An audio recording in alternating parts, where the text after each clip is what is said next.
로마서 8장 1절.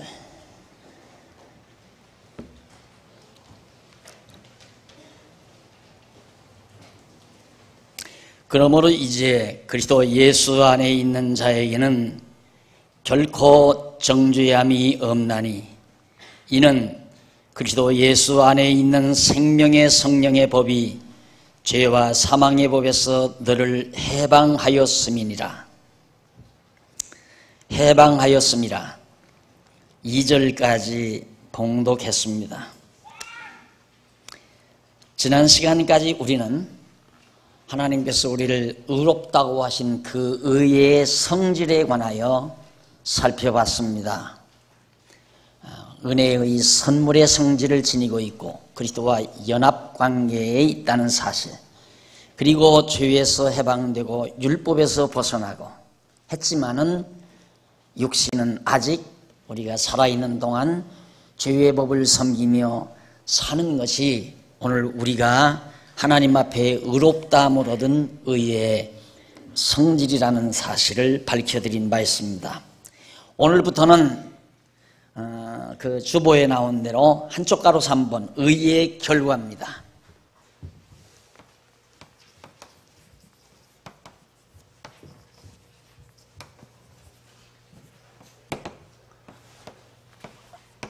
(8장에서부터) 그 이하 8장 자체가 로마서 8장 전체는 바로 하나님께서 우리를 의롭다고 하신 그 의의 결과가 무엇인가에 대해서 살펴보도록 하겠습니다. 우선 그 의의 결과 가운데 첫 번째는 양쪽 가로 1번 나오죠. 정죄함이 없다.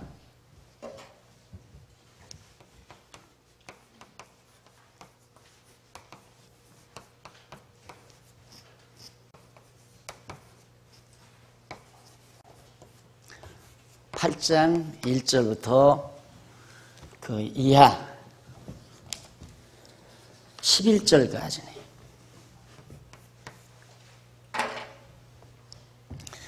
하나님께서 한번 오늘 우리를 의롭다고 일컬어 주신 다음에는 다시 정죄하지 않는다. 일반 법에서도 그러자면 일반 법에서도 대법원에서 한번 판결이 나면 무죄 판결이 나면 다시 그를 죄인으로 구속하지 않습니다. 그러듯이 하나님께서도 우리에게 의롭다고 하나님께서 칭해 주시면, 일컬어 주시면 다시는 우리를 죄를 정하지 않는다. 그래서 의인이라는 얘기입니다. 실제로는 죄가 있지만은 의롭다고 했기 때문에, 또 대법원에서 판결도 그렇지만은 예를 들면 중죄를 졌습니다. 중죄를 졌는데 그 중죄를 탕감을 해서 석방을 해버리죠. 이제는 죄를 탕감을 해서 이제 죄 없음을 선언하고 다 석방을 해요. 그러면 다시 그 죄를 다시 볼모로 잡아서, 이유로 잡아서 그를 구속하거나 정죄하지 않는다. 일반 법도 마찬가지라 이 말. 마찬가지로 하나님께서도 실제 우리가 죄를 범한 죄인이지만 한 번 하나님이 의롭다고 일컬어 주었기 때문에, 그렇기 때문에 하나님은 다시는 우리를 죄를 정해서 죄인이라고 규정하지 않는다는 뜻입니다. 그 이유가 뭔가, 그거에 대해서 8장 1절에 말씀하고 있습니다. 그러므로 이제, 여기서 그러므로란 말은 앞에서 이미 사도 바울은 계속해서 의의 성질에 관하여 말씀하면서 마지막 판에는 우리가 육신으로 살면서는 실제로 죄를 범할 수밖에 없다 그 말이에요. 육신이 있는 동안에는. 자, 그러나 하나님께서는 우리를 거저 그렇게 죄를 범하고 살 수밖에 없는 육신을 가진 우리들을 은혜의 선물로 의롭다고 거저 의롭다고 해주시고 율법에서 벗어나게 해주시고 죄의 권세로부터 해방받기 위해서 예수 그리스도와 한 몸 되도록 해 주셨으므로 그 말이에요. 이 그러므로란 말은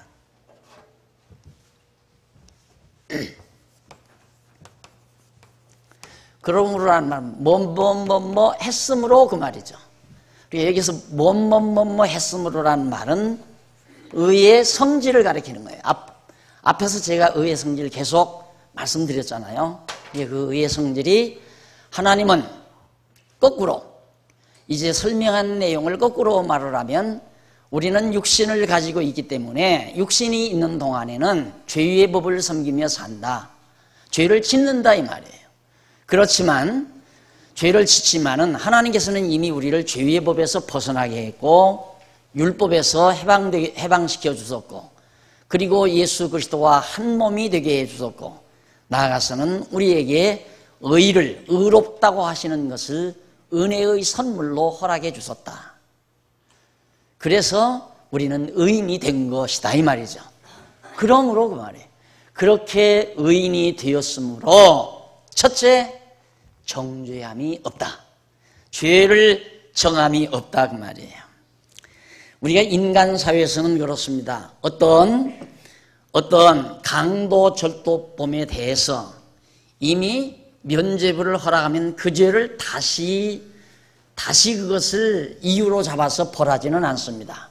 그러나 그 다음 그가 횡령죄를 졌다. 새로운 죄를 졌으면 다시 그를 그 횡령죄를 기초로 해서 그를 죄로 구속을 합니다. 죄인으로 구속하고 벌을 주고 감옥에 가두고 형을 살게 하고. 그러나 하나님께서는 우리 인간을 일생을 놓고 단 한 번, 딱 한 번 역사하는 거예요. 그 이유가 어디에 있느냐면 하나님의 섭리는 한 번에요. 딱. 그러니까 창조를 시작하시고 심판을 통해서 인류 역사를 끝내신다 이 말이죠. 그런데 예수님은 역사 중간에 오셨어요. 예수님은 역사 중간에 오셔서 인류를 그리스도와 함께 의롭다함을 얻게 해서 의인 삼아서 하나님의 백성으로 이끌어 가신다 이 말이죠. 왜 그렇게 하시느냐 하면 이렇게 섭리하시는데 나는 예수님 오신 이후 20세기에 태어났어요. 그러나 옛날 옛적 사신 많은 사람들은 1세기에 태어난 사람도 있고 그 이전 예수님 오시기 이전 아브라함처럼 20세기 이전에 2000년 이전에 그러니까 나는 예수님 이후 2000년 후에 태어났고 아브라함은 2000년 이전에 태어났다 이 말이에요. 그럼 아브라함과 나는 4000년억 아니에요. 이렇게 오랜 기간 동안 인간을 섭리하시면서 예수님께서 이미 당신 앞에 태어난 자나 당신 이후에 태어나서 죄짓고 살 자나 관계없어요. 시간을 초월해서 하나님께서 이 속죄, 죄를 용서하시고 칭의, 의롭다 하시고 의롭다고 일컬어주고 단 한 번 하신다 그 말이에요. 그러면 시간적으로 따지면 아브라함 때 의롭다 했으면 그 4000년 이후에 태어난 이 시대에 다시 나를 향해서 의롭다고 또 해줘야 되잖아요.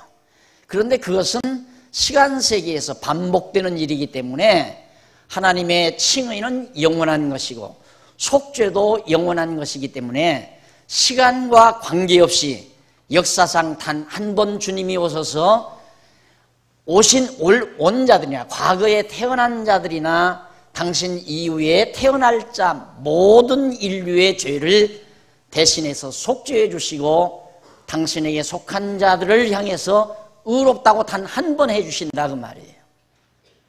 그렇게 하셨기 때문에 우리는 어차피 의인일 수밖에 없는 거예요. 의롭다고 한 번 했기 때문에. 그러나 우리가 시간 세계에 살면서 육신으로 거하는 동안에는 지난번 말씀드린 대로 우리는 죄의 법을 섬기며 살 수밖에 없다. 그러나 그러므로 그런 칭의의 성질을 우리들이 알아보고 나서 하나님께서 그렇게 했으므로 이제는 다시는 정죄함이 없다. 만약에 그러면 여기 20세기에 사는 우리들을 어제 여러분들이 살인 강도를 했어요. 그럼 그 정죄가 됐다 이 말입니다. 정죄. 죄로 정해져 있다. 죄로 정해졌으면 그러면 어떻게 해야 돼요? 죄로 정해졌으면 이 죄를 또 정리해야 되잖아요. 그러면 예수님이 앞으로 10년 후에나 20년 후에 다시 오셔서 십자가에 못 박혀 죽으셔야 된다는 얘기죠. 또 죽어야 돼요. 예수님이. 만약에 그렇게 하신다고 한다면. 그렇기 때문에 한 번 역사상에 예수님 한 번 오셔서 우리의 죄를 당신 오시기 이전에 온 모든 당신의 택한 백성이나 오신 이후에 태어날 택한 백성들의 모든 죄를 단 한 번에 속죄해 주시고 그들을 단 한 번 의롭다고 일컬어 주셨기 때문에 그리스도 안에 있는 자는 결코 죄를 정함이 없다. 그러나 살인강도 하면 경찰서에서 경찰이 잡아가서 검사에 넘겨가지고 재판받아 가서 형무소로 살해야 됩니다. 세상법에서는. 그러나 종교적으로는, 신앙적으로는, 기독교 신앙적으로는 하나님께서 그 죄를 정해가지고 지옥을 보낸다? 그러지 않는다 그 말이에요. 만약에 여러분들이 죄를 지면 이제 살아가면서 죄를 지면 지옥 간다면 한 사람도 천국 갈 사람이 없죠. 누가 가요? 죄 안 짓는 사람이 아무도 없으니까. 바리새인들이 자꾸만 자기들이 스스로 의롭다고 하니까 예수님께서 뭐라고 그랬냐면 너희들이 율법을 잘 몰랐다 그거예요. 그러니까 형제를 마음으로 미워만 해도 이미 살인했다. 그 말이란 말입니다. 그러면 여러분 미워하지 않고 사는 사람 있어요? 다 사람 미워하고 살잖아요. 살인범자들이 전부가 다. 그러니까 뭐 흉측하게 칼을 갈아 들고 가서 살인 강도질을 안 했다 하더라도 죄인 아닌 사람은 아무도 없다 이 말이죠. 전부가 다 죄를 짓고 살지. 그러니까 하나님께서 만약에 여러분들이 심한 말로 어젯밤 정말 궁색해서 할 수 없이 살인 강도질을 했다. 하나님의 택한 백성이 그러면 하나님이 그를 정죄해서 지옥 보내느냐? 이미 의롭다 일컬은 자는 아니다 이 말이에요. 세상법은 그를 잡아다가 형무소에 보낼 망정 하나님께서는 그를 정죄해서 죄인이라고 심판대에 올려놓고 지옥으로 보내는 게 아니다 이 말입니다. 자, 이 말을 하면 이제 그래서 이제 사람들이 혼선을 믿는 거예요. 야, 그러면 마음대로 죄 져도 되잖아 이거. 도둑질도 하고 마음대로 살인강도질도 하고. 그게 이제 잘 인간이 어떤 존재인지를 모르니까 그런 생각을 한다. 죄를 자기 마음대로 짓나요? 죄를 살인강도질을 하려면 어떻게 해야 하냐면 내가 강도질을 해야 한다 그러면 하나님께서 이 하나님이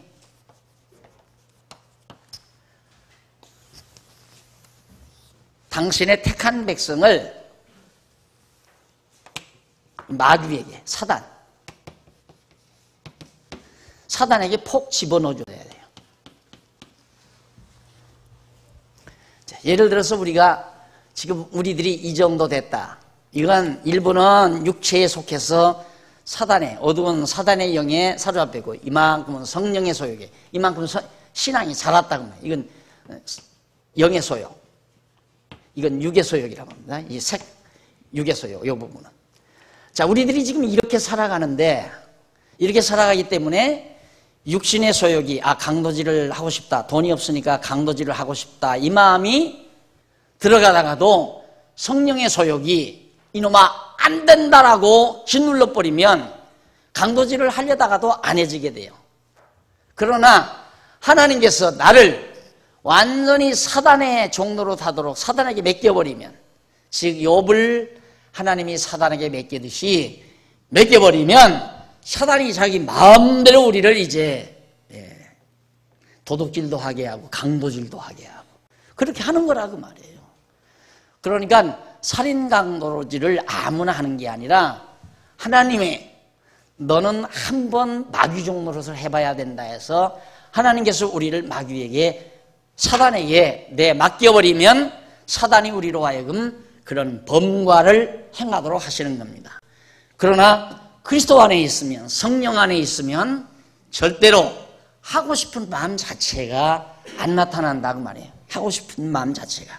따라서 우리가 심한 범죄를 하지 않고 사는 것도 누구의 은혜? 하나님의 은혜다 그 말이에요. 내가 정말 선한 일을 하면서 살았다 하는 그 선한 행위도 내 공로가 아니라 하나님의 은혜로 선한 일을 하며 살았다. 아까도 제가 기도하면서 우리에게 선한 일 사모하는 마음을 주신 하나님 아버지 감사합니다 하고 연보 기도를 했죠. 맞아요. 연보도 하나님이 우리 마음 가운데 선한 일을 하고자 하는 열정을 담아주셔야 연보를 하지, 그 아까운 돈을 어떻게 내놓겠어요? 생각해 보세요. 시장거리에 가서 시장을 보면서 콩나물 파는 아줌마하고 막 싸움을 하는데 10원 깎아줘요, 100원 깎아줘요, 안 깎아준다고 왜 안 깎아줘요? 그럼 더 줘요 이러면서 얼굴을 붉히며 싸움하는데 몇만 원씩 몇십만 원씩 연보를 마음대로 하겠느냐 그 말이에요. 안 되는 거예요. 그게 성령이 우리 마음 가운데 선한 일 하고자 하는 열정을 주어야 연보도 하는 거지, 돈 있다고 해서 연보하는 게 아니거든요. 또 돈 없다고 해서 연보 안 하는 것도 아니에요. 돈이 설령 많지는 않지만 하나님께서 그 선한 일을 할 마음을 주면 그 연보하고 싶어서 무슨 일이라도 해서 연보할 수 있도록 자기의 생활이 그렇게 바뀌어져 가는 거라고 말이에요. 아무리 돈이 많아도 아까워서 하기 싫다 이 말이에요. 돈이 얼마나 소중한 거예요.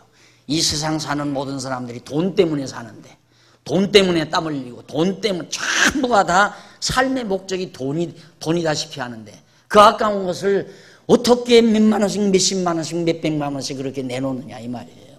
더더군다나 우리 교회와 같은 데서 내고 싶으면 내고 내기 싫으면 말고. 그 말을 하는 배경은 바로 이래서 그런 거예요. 내고 싶으면 내고 내기 싫으면 말하라 이 말이에요. 내가 그렇게 말 안 해도 내기 싫으면 안 내는데 내가 그렇게 말을 하는 거죠. 내기 싫으면 내지 말라고. 내는 분들은 내고 싶어 내는 거기 때문에 내고 싶으면 내라고 안 해도 내게 돼 있어요. 연보도. 그러니까 하나님께서 나를 사단에게 맡기느냐 성령이 나를 주관하느냐는 내 삶을 통해서 내가 할 수 있어요. 내 삶의 과정에서 성령의 열매가 맺어지면 성령에 사로잡혀 있는 거고, 내 삶 속에서 성령의 열매가 없이 살아가는 건 하나님께서 잠시 나를 사단에게 맡겨놓은 거고요. 그렇게 해서 하나님은 우리를 인도해 가시기 때문에 하나님은 절대로 정죄하지 않는다. 그러면 하나님께서 잠시 이렇게 욥처럼 사단에게 나를 맡겨가지고 살인강도질을 했다. 하나님이 맡겨서 살인강도질을 했어요.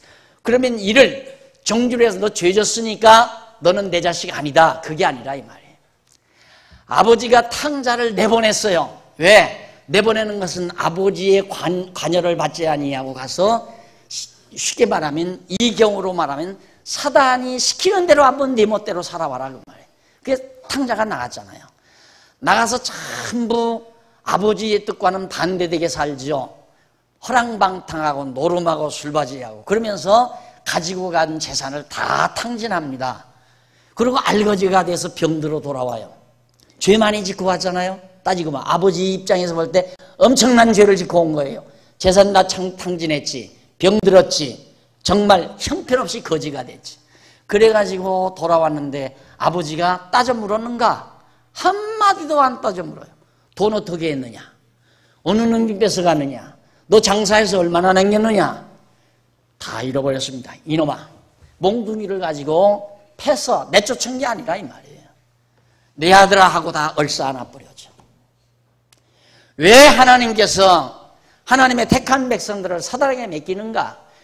사단의 종노릇을 하면서 살아봐야 사단의 종노릇하고 사는 것이 얼마나 고통스럽고 얼마나 지겨운가를 깨달을 수 있기 때문에, 그래서 하나님 앞에 돌아와서 하나님의 선하신 뜻을 따라 하나님의 사랑받고 사는 것이 얼마나 좋은가를 깨닫게 하기 위해서 하나님께서는 우리를 사단에게 탕자 맡기듯이 맡기신다 그 말이에요. 그런데 제가 정죄함이 없다 이렇게 가르치니까 속으로 그럼 뭐 죄 마음대로 지면 되겠구나. 죄 져도 죄 정죄하지 않는데 이런 생각을 할 수 있겠느냐 그 말이에요. 말도 안 되는 얘기죠. 그래서 여러분 이게 성경을 바르게 납득하고 이해한다는 것이 그냥 그 부분만을 가지고 이해되는 게 아니에요. 여러분 성경 보면요 분명히 그랬어요. 결코 정죄함이 없나니 그리스도 예수 안에 있는 자에게는 결코 정죄함이 없나니 죄를 정함이 없다. 그렇게 기록되어 있잖아요. 아하, 그리스도 예수 안에 있는 자. 그럼 우리는 교회에 다니니까 예수 안에 있으니까 죄 정함이 없구나. 그럼 마음대로 강도질하고 도둑질하고 마음대로 사기쳐도 죄가 안 되겠구나. 그러면 이제 마음 놓고 사기치고 도둑질하고 강도질하자. 그리고 반문을 하는 거예요. 사람들이. 그리스도 안에 있는 자 결코 정죄함이 없다 그러면 아마 제가 오늘 강의를 이렇게 구체적으로 강의해드리지 않고 내려가면 어떤 분이 나를 붙들고 나가시면서 붙들고 목사님 질문 하나 있습니다 하고 분명히 나한테 그러면 마음대로 예수 믿으면서 죄 져도 됩니까? 라고 물을 거예요. 왜? 내가 그런 질문을 허다하게 받았기 때문에. 어떤 분들이 그래요. 죄송한 얘기지만 목사님 너무 깔끔하게 자세히 가르쳐줘서 좋다 이거예요. 근데 그게 하루아침에 된 게 아니에요. 오랜 동안 가르치다 보니까 이 말을 하면 사람들이 무슨 반문을 할 걸 제가 다 알아요. 하도 당해서.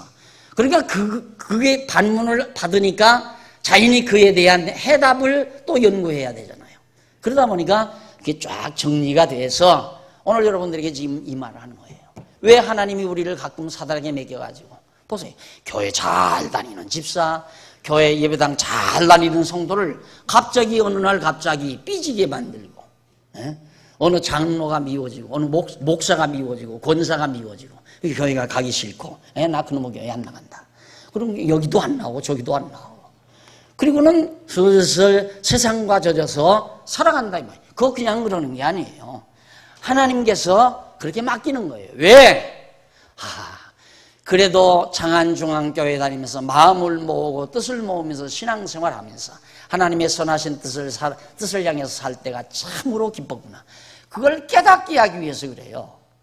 그러니까 예를 들면 교회 나오시면서도 누가 보통 그러죠. 일반적으로 교회는 다니되 너무 거기 빠져들지는 마.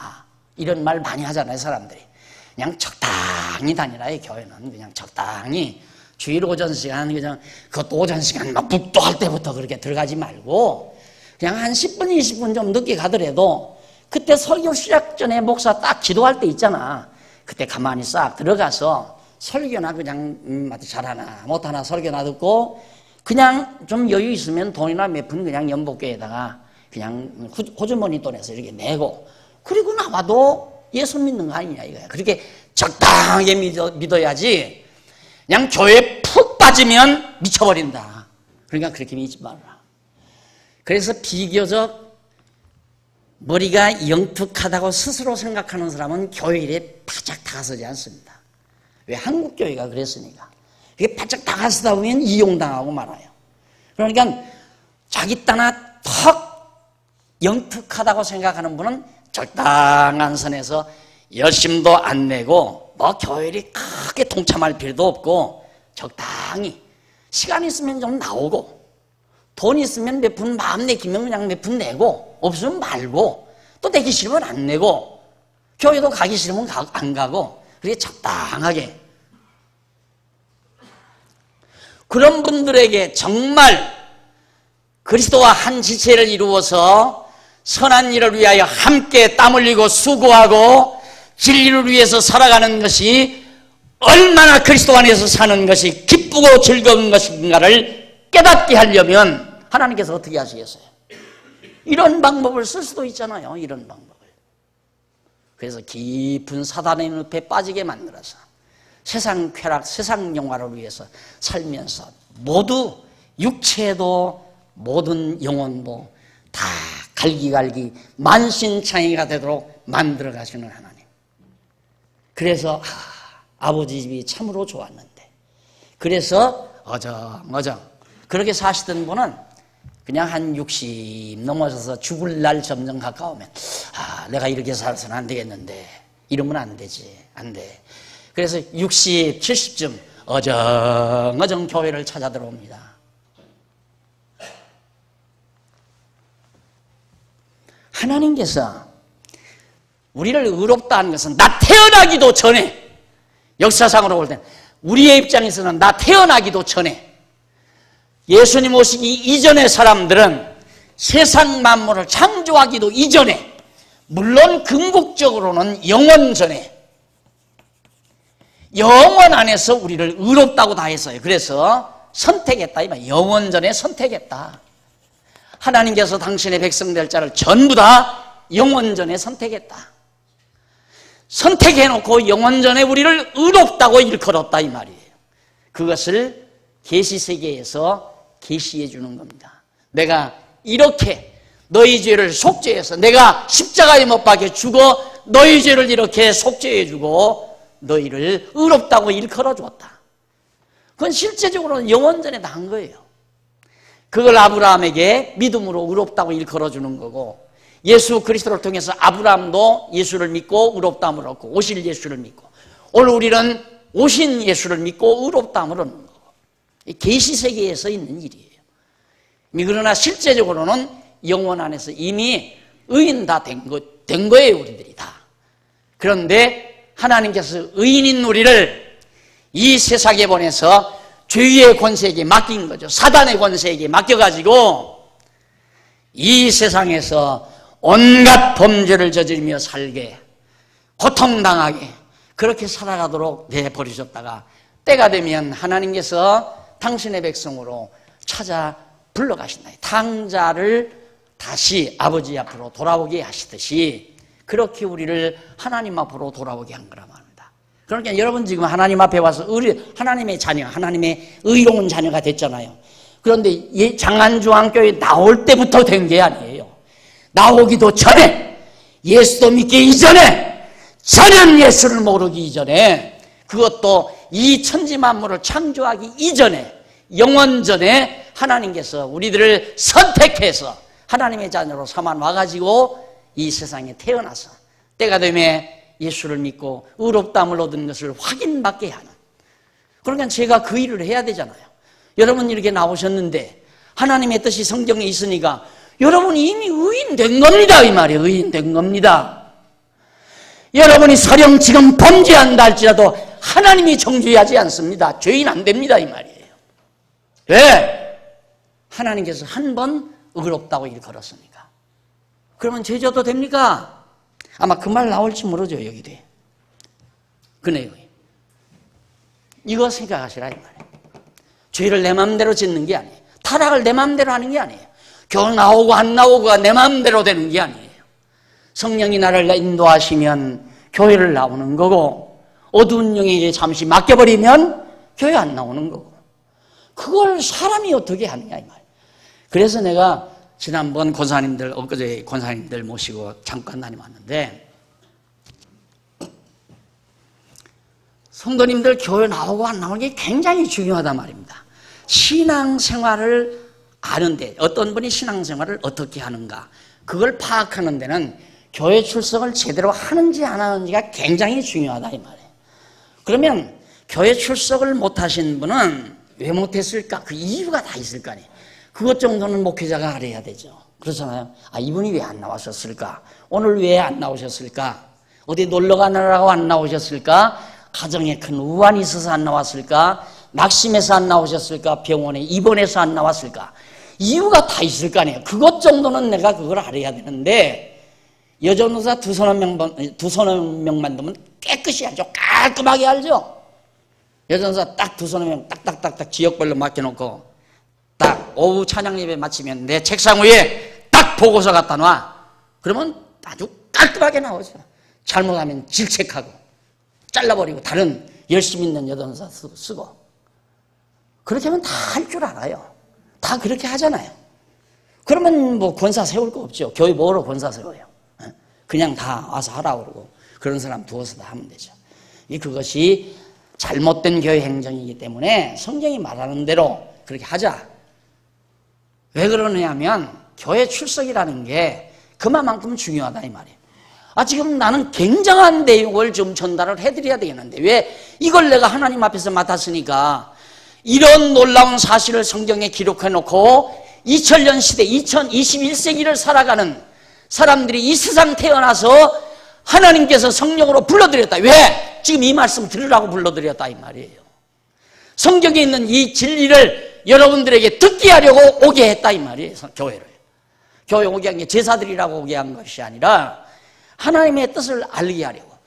이걸 전해주지 아니하면 영원전에 나를 하나님께서 선택해서 하나님의 아들을 만들어가지고 의롭다 했는지 안 했는지 어떻게 알아요? 그걸 모른다 이 말이에요. 그러니까 지금도 예를 들면 어떻게 좀 잘못하다가 남의 돈 떼먹었다. 그게 양심이 가책되고 또 내가 좀 어떻게 하다가 잘못을 저질렀다. 그러면 그것 때문에 막 절망하고 좌절하고 나 같은 것이 어떻게 천국을 가는가. 그러고 생각하다 보면 이제 부흥의 때가 와가지고 부흥사가 한번 와서 죄 짓고 천국 갈 수 있나? 회개! 다 회개하라 이거야. 다. 그럼 콧물 눈물 흘리고 눈물 짜고 난리를 칠 때 돈 갖고 와! 그럼 돈 갖다 내고 속죄연보 하고 그러고 나서 이제 용서받았나? 그러면 그 다음에 또 한 번 또 한 차례 또 난리를 친다 이 말이에요. 그러니까 그게 아니라는 것. 여러분 천하 없어도 하나님은 정죄하지 않습니다. 그러나 사회부는 정죄합니다. 잡혀가요. 살인 강도질하면 당장 사로잡아다가 재판받아서 감옥에 들어가요.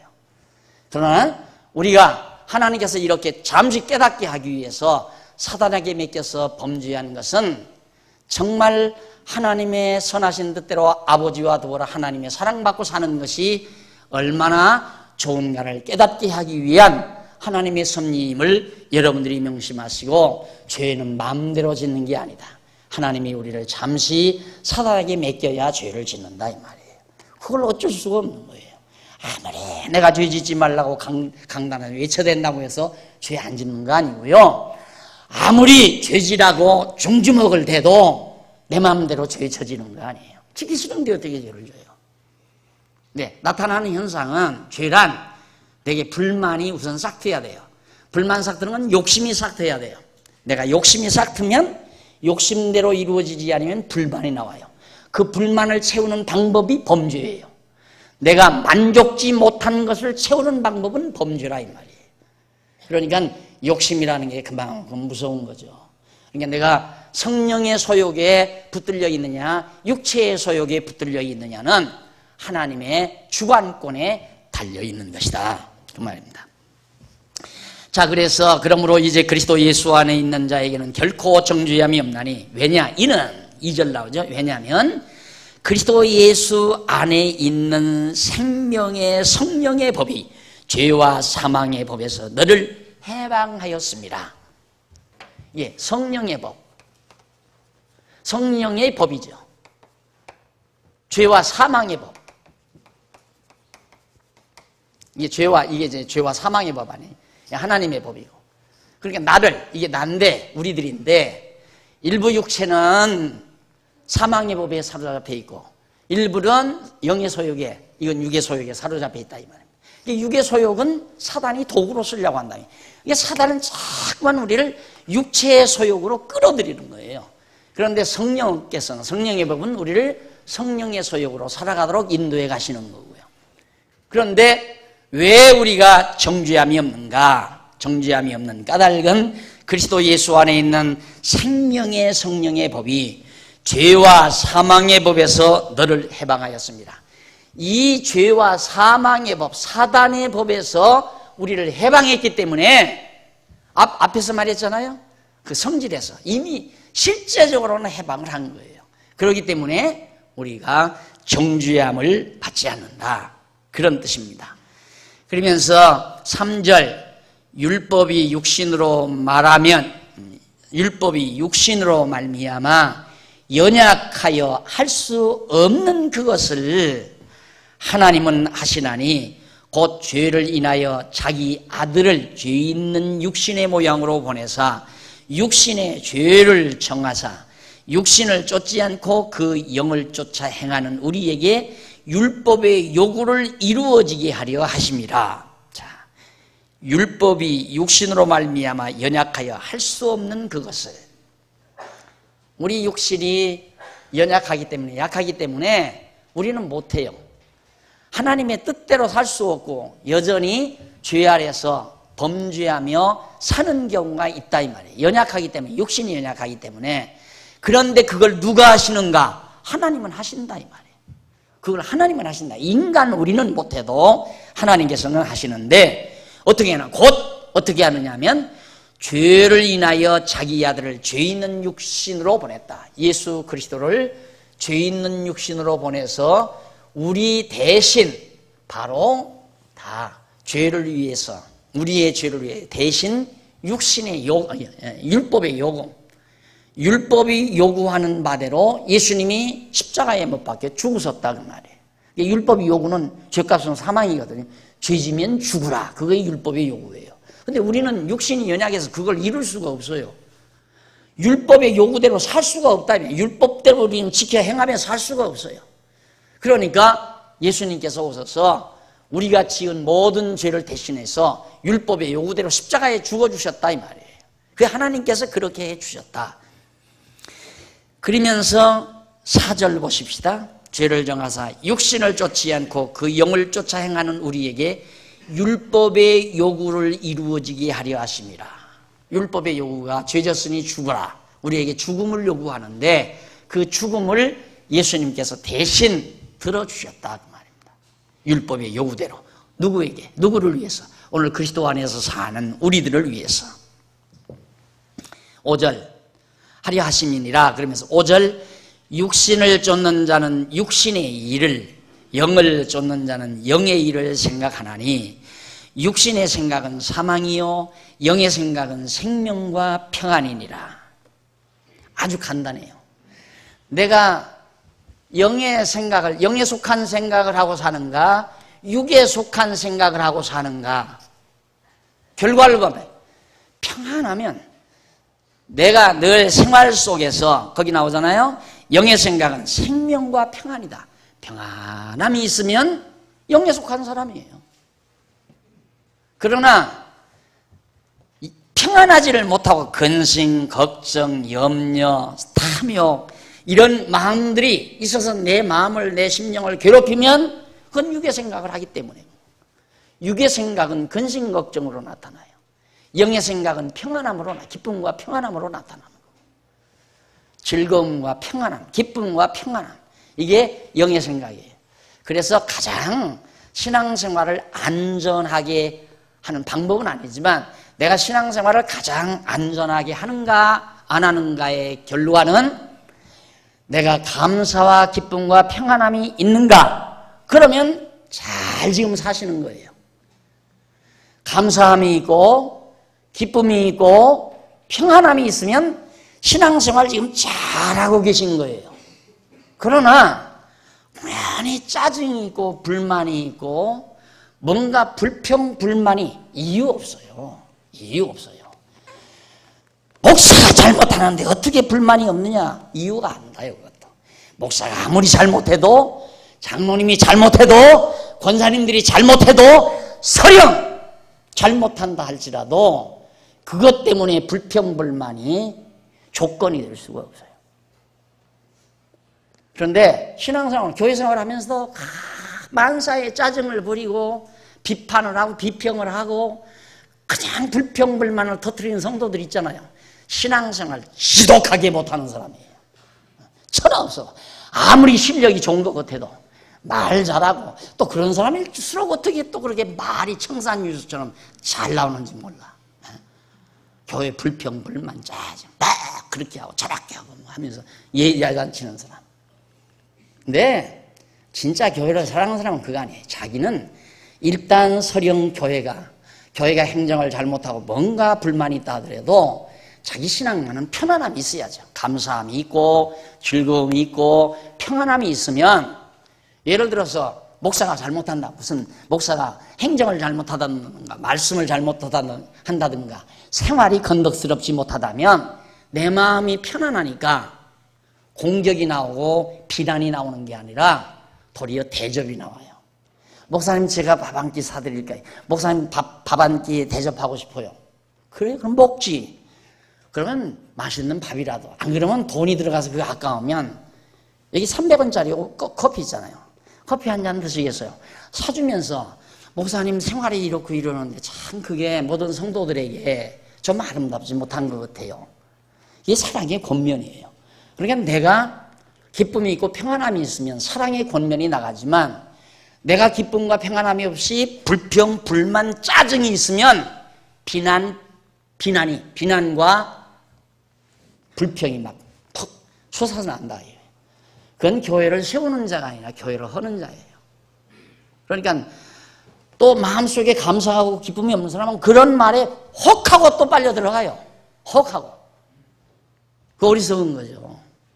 그래서 내가 영에 속한 생각을 하고 사는가, 그걸 진단해보는 방법은 인류병원에 갈 거 없어요. 그냥 스스로 알면 돼. 내 마음에 지금 감사가 있나? 어떻게 하면 나를 장안중앙교회 하나님께서 인도해 주셨나? 어떻게 하면 나에게 이 놀라운 말씀을 지혜를 주셔서 깨닫게 하셨나? 어떻게 하나님께서 나를 이 시대에 태어나게 하셔서 이렇게 좋은 교회 성도가 돼서 아름답게 신앙생활할 수 있게 해주셨나? 감사뿐이죠. 어떻게 하나님께서는 우리에게 이 좋은 터전 위에 이렇게 아담한 예배당을 주어서 편안하게 즐겁게 하나님 말씀 듣고 공부하게 하셨나? 감사할 게 한두 가지가 아니잖아요. 하나에서 10가지. 어떻게 하나님께서는 5손가락 이렇게 다 성하게 만들어 놓으셨나? 어떻게 하나님께서는 2눈을 이렇게 아무 지장 없이 잘 보이게 만들어 주셨나? 저는 솔직히 지금까지 안경을 안 쓰고 사는 것 정말 감사를 해야 되는데 언제만 감사하느냐면 우리 성도님들이 더러 막 안 보여가지고 안경 벗어서 닦고 또 쓰고 더듬거릴 때 참 감사하다. 그때 그 순간 감사해요. 늘 감사를 못한다니까. 목사님은 어떻게 그렇게 안경을 안 써요? 정말 감사한 조건이 하나에서 10가지 안 할 게 없죠. 따지고 보면 전부가 다 감사한 거 아닙니까? 그 감사한 마음 속에 기쁨이 있게 마련이고 기쁨이 있으면 평안함이 오게 돼 있잖아요. 신앙생활을 가장 정상적으로 한다 이 말이에요. 그러면 그렇게 감사와 기쁨과 평안함이 있으면 그 다음 무슨 생각이 떠오르는가? 생각이 아니에요. 사랑하는 마음이 떠올라요. 사랑하는 마음이. 그래서 이웃을 사랑하고 형제를 사랑하고 가족을 사랑하고 친구를 사랑하고 성도를 사랑하고 진리를 사랑하고 하나님을 사랑하고 바로 감사와 기쁨과 평안함이 행복감 아닙니까? 어제도 내가 주례했지만 항상 행복한 자가 사랑하는 거지 사랑해야 행복한 것이 아니다. 젊은이들에게 타이로 가는 이유가 그겁니다. 행복한 자는 사랑할 마음이 주는 거예요. 마음이 있는 거예요. 그래서 언젠가 내가 얘기했죠. 내가 제일 결혼식에 듣기 싫은 소리가 신부를 향해서 당신은 사랑받기 위해서 태어난 사람 하고 노래할 때 육갑 떨고 있네. 사랑받기 위해서 태어났다 이거야. 그리고 누구는 남자는 사랑하기 위해서 태어났나요? 남자나 여자나 다 마찬가지예요. 남자도 자기가 짜증스러우면 사랑받고 싶다 이 말이에요. 사랑받고 남자도. 예? 여자만 그러는 게 아니라 그러나 행복한 사람은 남자 여자 할 것 없이 사랑하고 싶은 거예요. 그런데 여자는 사랑받기 위해서 태어났고 머서마는 사랑하기 위해 태어났습니까? 제일 듣기 싫은 소리 그 노래만 하면 벌써 그냥 막 주례가 완전히 엉망되어버려요. 제발 좀 부르지 말았으면 좋겠어요. 당신은 사랑받기 위해 태어났다. 하나님 앞에서는 우리가 그렇게 얘기해야죠. 우리는 하나님의 사랑받기 위해서 태어난 사람. 이런 걸 할 수 있죠. 정말 우리는 하나님 사랑받은 이미 이때부터 사랑받은 사람 아니에요. 우리가 너무너무 멍충이기 때문에 하나님이 나를 사랑하는지 안 하는지 모르니까 탕자처럼 아버지 떠나 살고 싶은 마음이 생기는 거죠. 사랑 깨달았으면 아버지 떠나고 싶겠어요? 죽어도 아버지 품에 살고 싶지.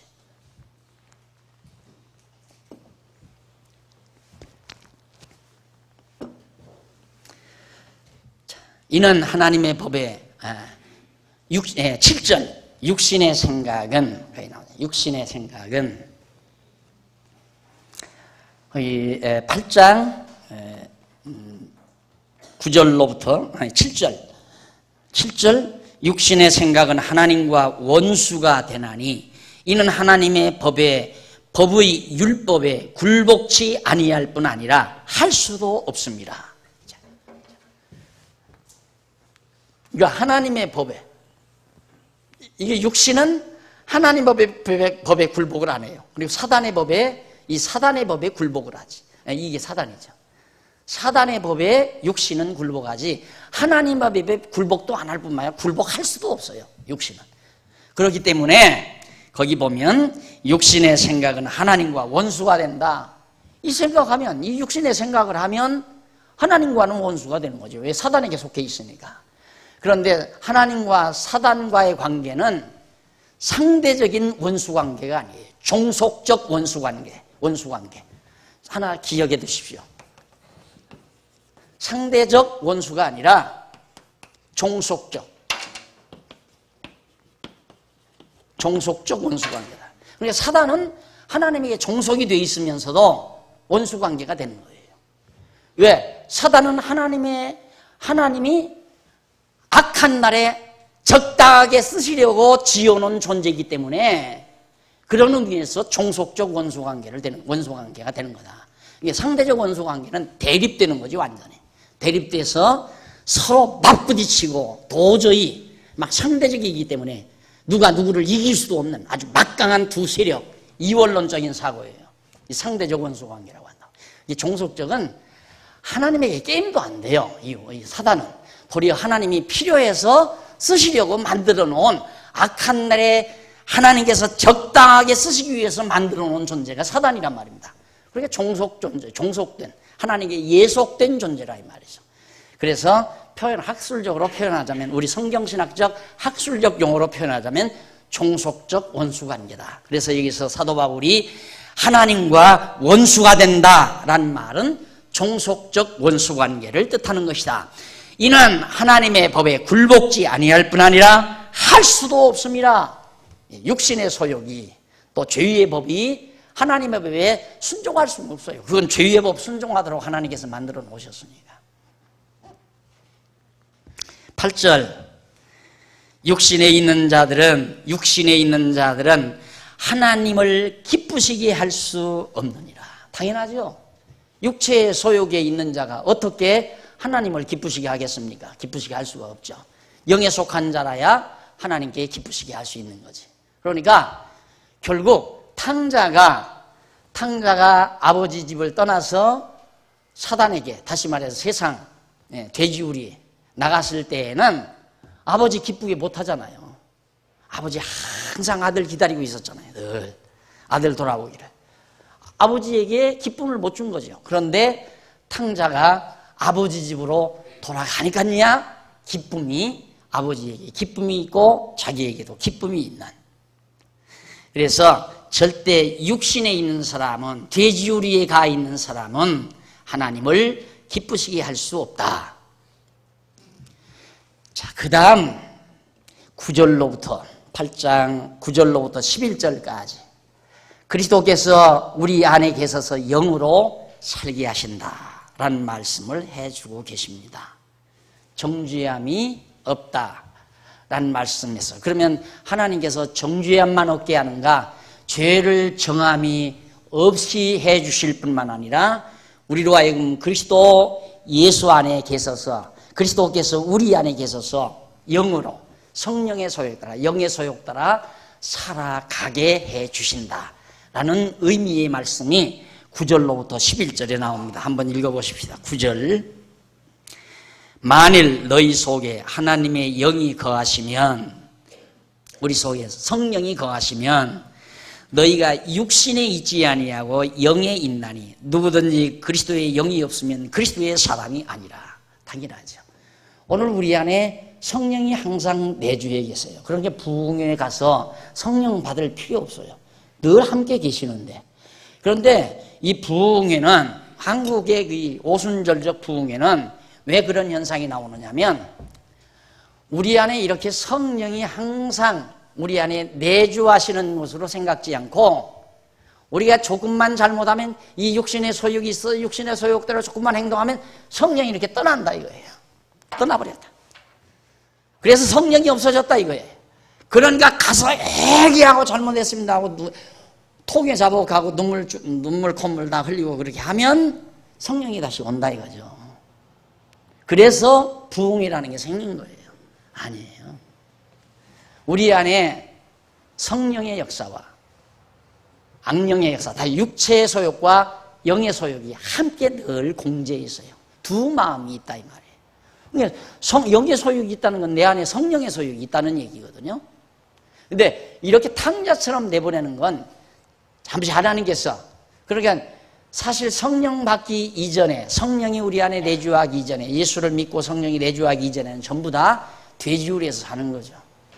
영원전에 우리가 선택받은 A라는 사람이 있다 하십시다. 이때 A라는 사람이 여기에 태어났어요. 20세기에 태어났어요. 태어났는데 아직 교회도 모르고 전도자의 전도도 안 받았어요. 그 사람은 지금 어디 있나? 돼지우리에 가 있어요. 돼지우리. 그러니까 돼지우리에서 살다가 고달프고 정말 힘들고 그러면 그때야 내 아버지가 어디 사나. 그걸 찾아서 이제 성령이 그 마음을 움직여가지고 아버지 집으로 돌아오게 만든, 그게 이제 예수 믿기 시작하고 그리스도를 영접하고 하는 그런 때로 여러분들이 인정을 하시면 됩니다. 이게 예수를 믿은 다음에 일부 이렇게 범죄에 빠지는 것도 사단에게 일부 육체의 소욕이 남아있기 때문에 죄를 범한다고 했잖아요. 우리가 받은 의의 성질이 실제로 우리가 이 땅에 사는 동안에 실제로 죄를 범한다. 왜? 육체의 소욕이 우리에게 남아있으니까. 그 얘기거든요. 그런데 분명히 우리 안에는 9절, 만일 너희 속에 하나님의 영이 거하시면 너희가 육신에 있지 아니하고 영에 있다. 누구든지 그리스도의 영이 없으면 그리스도의 사람이 아니다. 우리 안에 성령이, 그리스도의 영, 성령이 없으면 그리스도의 사람이 될 수가 없죠. 아니죠. 그러니까 우리 안에는 항상 그리스도의 영이 동재해 계시는 겁니다. 그래서 걱정할 거 없는 거예요. 그러니까 지금 노래 중에 그런 말도 있고, 내일 일은 난 몰라요. 그런 노래도 있습니다. 그런 부분은 참 마음에 들어요. 내일 일을 내가 어떻게 알아요? 그렇죠? 그러나 분명히 소망이 있는 것은 내 안에 계신 성령이 내일도 인도해 간다는 확신 때문에 우리는 안심하고 사는 거란 말입니다. 그러니까 지금 이 순간까지는 지금 우리가 이렇게 살아가지만 이 예배 마치고 그 다음 순간 우리 아무것도 몰라요. 예배 마친 다음에 누구 옆에 앉아서 내가 식사를 할는지 그것도 몰라요. 누구 옆에 앉아서. 그 다음 내 앞에 식판을 들고 식사를 받으실 분이 누군지도 아무도 몰라요. 그렇죠? 조금 앞에 있을 일도 우리는 모르고 산다 그거예요.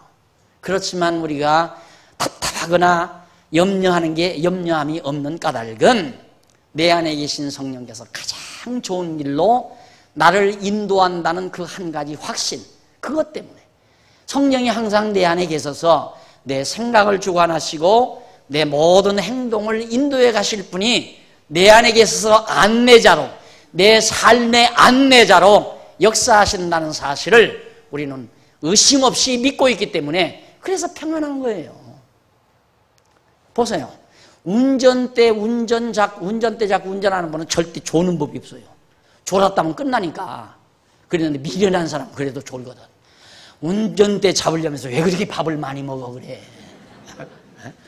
운전대 잡을 사람은 밥 많이 먹으면 안 돼요.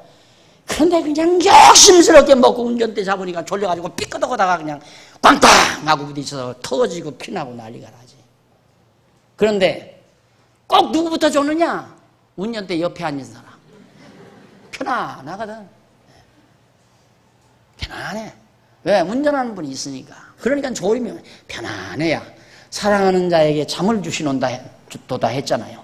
잠이란 아무나 오는 게 아니에요. 편안해야 와요. 우선 근심 걱정이 있으면 잠부터 안 오잖아요. 잠도 내 마음대로 못 자는 거예요. 그래서 단잠 잔다는 것이 하나님께서 사랑하는 나는 정표예요. 여기 와서도 까박까박 주는 분은 저분이 정말 사랑하는구나. 그런데 한편으로는 아침 되게 많이 먹고 왔는가 보다.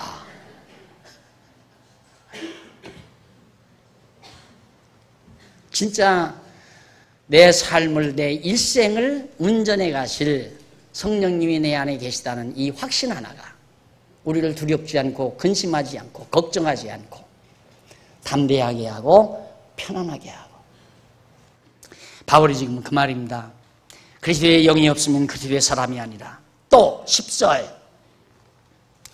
그리스도께서 너희 안에 계시면 몸은 죄로 인하여 죽은 것이나 영은 의를 인하여 산 것이니라 그랬다. 자, 영, 몸, 육 이건 이미 죄로 인하여 죽어버린 거예요. 이건 죽어버린 거. 우리의 육신이라고 하는 것은. 그러나 육신 이건 겁대기 아니에요. 요 옷, 예를 들면 옷과 같은 거란 말입니다. 이거 낡아질 거 언젠가는 땀내나고 헤어져서 벗어버릴 거. 아무리 세련되게 옷을 비싼 값에 맞춰 입었다 하더라도 언젠가는 낡아지고 구닥다리가 되고 땀냄새가 나서 벗어버려야 될 것. 그러나 속사람은 계속해서 인격이 성장하고 성숙되고 노련하게 익어져서 정말 하나님 나라의 귀한 열매로 들어갈 게 분명하단 말입니다. 그래서 우리의 속사람은 분명히 산 거지만은 육체에 속한 것은 우리의 육신은 이미 죄로 인하여 죽은 거다 그 말이에요. 그러니까 속사람이 범죄할 수가 없잖아요. 성령의 인도함을 받는 자가 범죄할 수가 없죠. 다만 우리가 이 땅에서 실수하는 것은 육체가 남아있기 때문에 그렇다. 우리의 육신이 남아있으니까. 그걸 하나님은 정죄하지는 않는다. 죄를 정해서 지옥 보내지는 않는다 그 말이에요. 이 부흥회 가지 말아요. 회개하라고 그러면서 사람을 들치는 것은 완전히 사람을 억압하는 가장 내가 늘 강의하잖아요. 저도 부흥사가 됐었어요. 꼬마 부흥사. 참 20대 초반에. 나는 사흘전에도 안 갔어요. 첫날전에 끝내버려야지 그냥 첫날전. 방법은 간단해요. 죄지적이에요. 죄. 현란하게 죄를 막 질책하는 거예요. 그러면 첫날에 다 끝나요. 콧물 눈물 받아 다 돼버리고 말죠. 그게 사람의 영혼을 완전히 멍들게 만드는 겁니다. 복음이라는 들으면 편안하고 소망이 생기고 기쁨이 있고 즐거워야 복음이지. 복음을 전하는데 막 울고 불고 대성통곡하고 땅바닥 치고 마룻바닥 치고. 학생운동할 때도 학생들이 손바닥에서 철철 피가 났어요. 막 마룻바닥 엎드려서. 이번에 총회하는 교회 가보니까 예배 드리는 장소가 따로 있고 기도하는 소강당이 있어요. 거기는 의자를 안 놨어요. 왜? 마룻바닥을 치면서 기도하라고. 이거 한 10대번만 세게 치면 그냥 터져서 피가 나와요. 한 번은 기도를 시켜놓고 또 갔더니 막 굉장히 기도를 열심히 해서 이제 가봤더니 마당이 막 시뻘개요. 깜짝 놀랐어요. 피토한 줄 알고. 그랬더니 기도하면서 마룻바닥을 치면서 이 죄인 용서하라고 손 들고 와 싸우니 이러면서 막 기도를 하는데 여기서 벌겋게 터져버린 거예요. 그래서 내가 정말 그런 과거가 있기 때문에 절대 그런 복음은 안전한다. 아주 뼈저리게 느낀 사람이에요.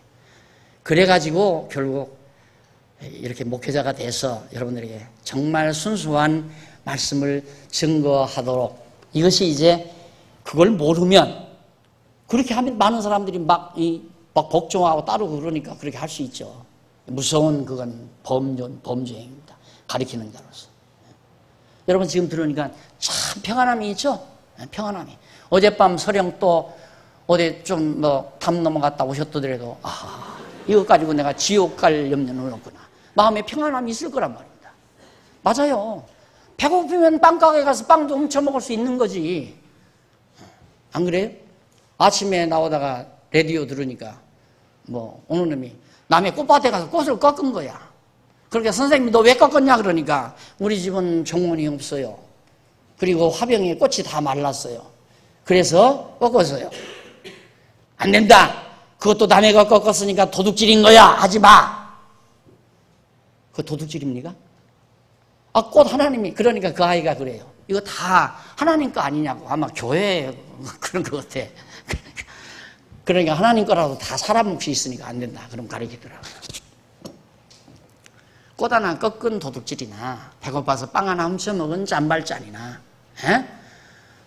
정치자금 수억씩 꿀꺽꿀꺽 생긴 거나 그게 그거요.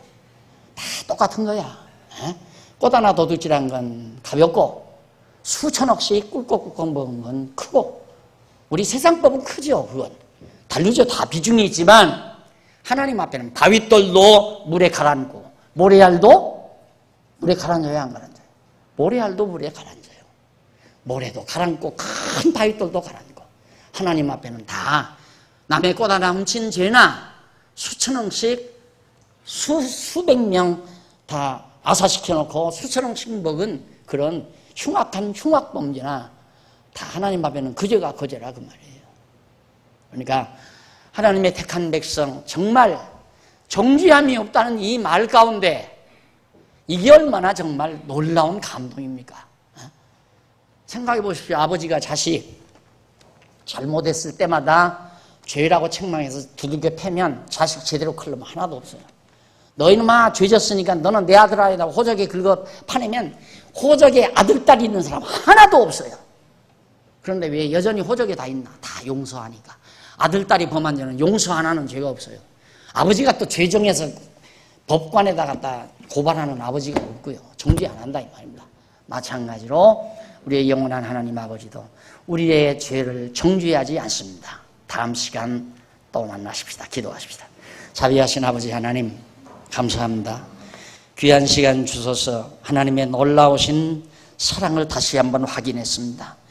우리 육신의 몸을 가지고 있는 한 세상에서 우리가 실수할 때가 많고 범죄할 때가 많습니다. 하지만 하나님 범죄한 우리의 범죄를 정죄하지 않는다고 하신 이 약속의 말씀 소망을 가집니다. 그리고 하나님의 그 뜨거운 사랑을 느끼게 됩니다. 우리 온 성도들의 마음속에 감동이 있게 하시고 감사가 있게 하시고 기쁨이 있게 하시고 평안함이 있게 해 주시옵소서. 예수님 이름으로 기도드립니다. 아멘.